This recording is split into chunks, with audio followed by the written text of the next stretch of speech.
కుత్బుల్లాపూర్ నియోజకవర్గం Dundigal police station పరిధిలోని SOT పోలీసులు వాహనాల తనిఖీలు నిర్వహించారు. ఈ తనిఖీల్లో 17,40,000 నగదు పట్టుబడింది. వాహనాల తనిఖీల్లో బైక్పై తరలిస్తున్నటువంటి నగదును పోలీసులు స్వాధీనం చేసుకున్నారు. అనంతరం ఆ నగదును ఎలక్షన్ అధికారులకు అప్పగించారు.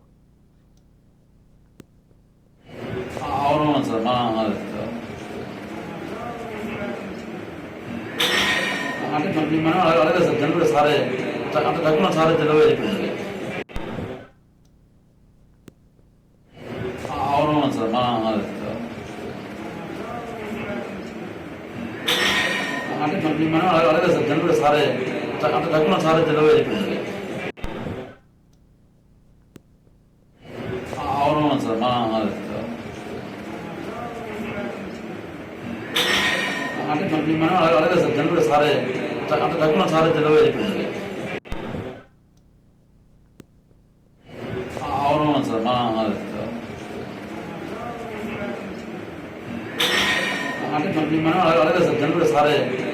తక్కువ సారే తెలియదు.